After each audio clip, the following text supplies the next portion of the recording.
Bonjour à toutes et à tous. Oh, pardon. Je suis Jean Kay, donc cofondateur de Westfins, une entreprise donc niçoise. Et aujourd'hui, nous sommes là pour parler du tourisme durable et du numérique. Et moi, je voudrais vous parler plus particulièrement d'un des acteurs qui sont les restaurateurs et l'impact de l'alimentation. Alors, comme vous le savez tous, nous sommes maintenant. Oh, pardon, ça va vite. Voilà, pardon. Comme vous le savez tous, nous sommes entrés dans une crise climatique mondiale depuis d'ailleurs pas mal de temps. Et ce qu'il faut savoir, c'est que 37% des émissions de gaz à effet de serre sont liées à l'alimentation, de près ou de loin. Et en parallèle, on a cette nouvelle génération, les Gen Z ou les 18-35 ans, qui ont une vraie volonté de connaître l'empreinte environnementale de ce qu'ils mangent. Et plus particulièrement quand ils vont au restaurant, où là, ils ont presque aucun contrôle de ce qu'ils ont dans l'assiette. Et ça pose un gros dilemme pour les restaurateurs, car d'un côté, ils pensent que être éco-responsable, ça veut dire donc une augmentation des coûts, des investissements élevés, et de l'autre, s'ils ne prennent pas en compte cette clientèle qui dépense beaucoup au restaurant et qui est engagée, qui a cette demande environnementale, ils vont avoir une perte de chiffre d'affaires. Et clairement, au bout du compte, ils vont avoir un dilemme parce que ça va affecter leurs résultats, leur bottom line. Et non seulement ça, mais aussi on note que le secteur de l'hôtellerie-restauration est l'un des derniers à ne pas utiliser d'outils de business intelligence et à ne pas mesurer leur empreinte environnementale. Et donc cet aspect mène souvent ces hôteliers, ces restaurateurs à prendre des décisions qui sont souvent basées sur, bien sûr, leur expérience professionnelle. Ça reste des experts dans le secteur, mais souvent basées sur les sentiments, la mémoire, donc des choses qui ne sont pas factuelles. Voilà, donc c'est deux gros problèmes. Qu'est-ce qu'ils ont à perdre? C'est assez simple. On voit que les entreprises qui utilisent des logiciels de business intelligence ont un retour sur investissement de 1300%. C'est énorme. Et de l'autre côté, on a les entreprises qui mesurent et réduisent leur empreinte environnementale ont une augmentation de chiffre d'affaires de 22% et une augmentation de leur notoriété de 30%. Donc ces chiffres, voilà, c'est factuel, ça montre l'importance du management par la data, du développement durable pour le secteur et cette vraie nécessité. Et donc c'est pourquoi avec Westfins, on a décidé d'allier, de pallier à ces deux problèmes et de créer le premier outil de business intelligence qui permet d'abord de connaître la performance environnementale et financière en temps réel, et dans un deuxième temps, de réduire son empreinte environnementale, mais également de réduire ses coûts. Alors, nous avons comme objectif de permettre aux restaurateurs de réduire leur empreinte environnementale de 30% dans les 5 premières années d'utilisation. Alors concrètement, le logiciel, c'est quoi? C'est trois grandes fonctionnalités. On a tout d'abord les tableaux de bord qui permettent de mesurer la performance en temps réel. Nous avons aussi un outil qui s'appelle le menu engineering qui permet de classer ces plats du plus ou moins viables environnementalement et financièrement. Il faut savoir que c'est un outil qui est indispensable à la bonne gestion d'un restaurant. Et ça se présente aussi sous forme de matrice BCG pour ceux qui connaissent. Et enfin, nous avons l'outil de gestion des recettes où les restaurateurs, les hôteliers restaurateurs vont pouvoir gérer toutes leurs fiches techniques, toutes leurs recettes. Et surtout, grâce à notre préconisation automatique, ils vont pouvoir modifier les ingrédients afin d'optimiser ces mêmes recettes et d'avoir une performance meilleure. Donc le logiciel, comment il fonctionne? En fait, nous collectons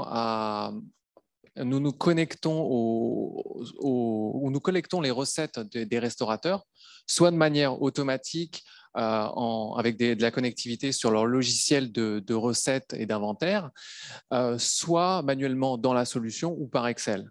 Et en parallèle, nous collectons aussi toutes les transactions, les commandes clients de la caisse enregistreuse. Donc, on a des API, une connectivité entre notre logiciel et ces logiciels de caisse, mais également aussi les logiciels d'achat, afin de collecter en temps réel donc toutes les transactions financières, tous les achats.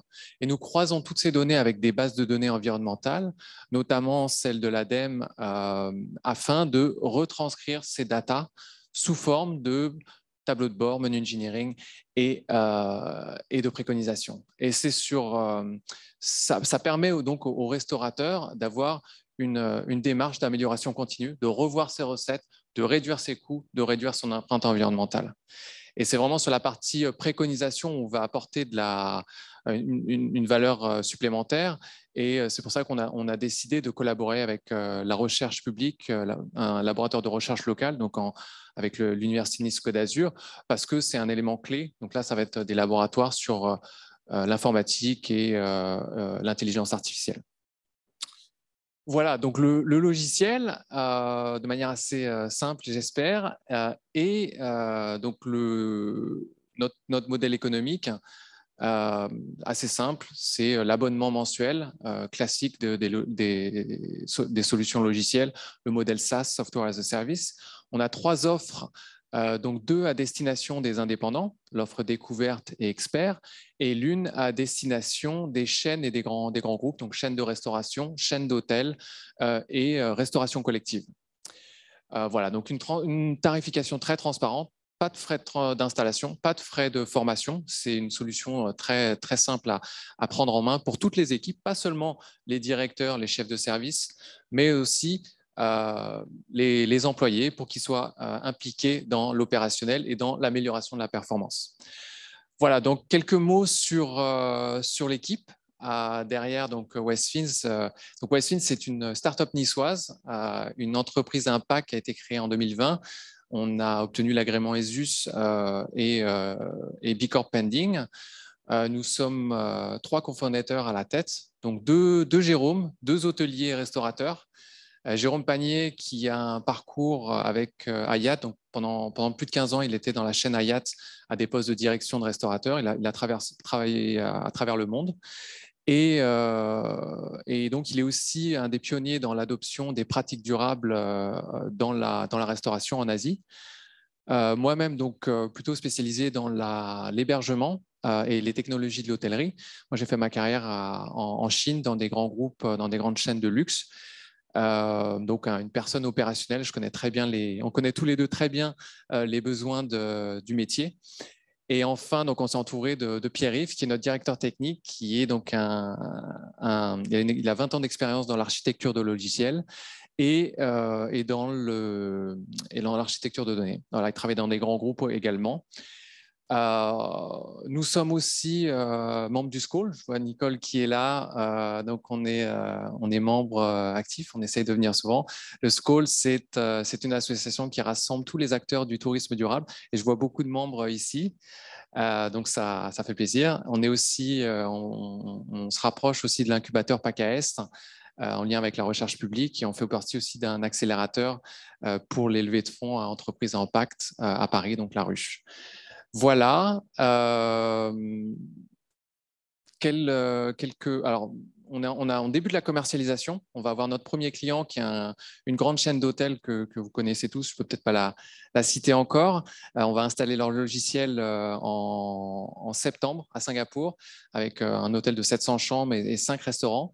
On a un deuxième grand compte qui va rentrer, donc une chaîne d'hôtels boutique-hôtels en Europe, donc pour un premier hôtel de 200 chambres à Vienne à l'automne. Et nous recherchons bien sûr des hôteliers, des restaurateurs, la restauration collective aussi, des gens qui sont des entrepreneurs, des entreprises qui sont engagés, qui veulent améliorer leur performance environnementale et aussi avoir accès à leurs données, parce qu'à l'heure actuelle, c'est un enjeu clé.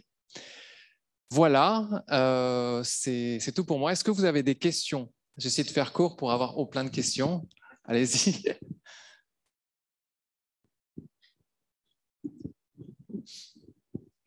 Très intéressant, merci Jérôme. Pour la partie marché public, je pense aux écoles, aux universités et autres. Est-ce que c'est des marchés que vous visez aussi? Bien sûr, en termes techniques, on peut le faire. Marché public, comme vous le connaissez tous, nous, on est plutôt issus du privé. Dans des grands groupes, notre force, c'est notre réseau dans les chaînes d'hôtels. Mais bien sûr, la restauration collective, il y a beaucoup d'acteurs des écoles, des maternelles, qui se posent des questions, bien sûr, sur l'aspect nutritionnel pour leurs enfants, mais aussi sur l'aspect environnemental. Et on serait très, très intéressé à travailler avec eux. On a déjà des conversations avec un grand groupe, le plus grand groupe de la restauration collective au monde, pour un pilote en Allemagne, peut-être l'année prochaine. Donc techniquement, on peut le faire. Voilà, après, c'est du business, et comme tu le connais bien, Sybille. Bonjour Jérôme. Audrey. Et moi j'ai une question. Tout à l'heure, tu parlais de la possibilité de connecter l'API avec notamment les caisses enregistreuses. Est-ce qu'éventuellement, il y a des possibilités de connecter avec les API sur tout ce qui est HACCP? Bien sûr. En fait, nous, la grande chance de notre logiciel et de la big data, tous les logiciels de business intelligence, c'est d'agréger, de capter le plus de données possible. Là, je vous ai mis deux exemples, mais on veut aussi aller plus loin au niveau de l'hôtellerie. Pour l'hôtellerie, on a besoin de se connecter aux achats. On a besoin de se connecter aussi à toute la domotique qui permet de calculer l'empreinte environnementale de l'énergie, du gaz à travers les établissements. Et donc, HACCP, bien sûr, pour la partie restauration, on veut se connecter avec les caisses enregistreuses, les logiciels d'achat, le RH, parce que le RH, quand on parle de RSE, on a cette partie environnementale, mais on a cette partie sociétale. Et à terme, notre volonté, c'est bien sûr de faire une espèce de bilan RSE en temps réel. C'est quelque chose qu'on pourra réaliser. Techniquement, c'est pas très compliqué. Voilà. Après, c'est comment? Bien sûr, c'est un des acteurs. Tout ce qui est consultant RSE, les responsables sustainability dans ces grands groupes sont des personnes qui vont apporter cette solution. Mais après, on a besoin.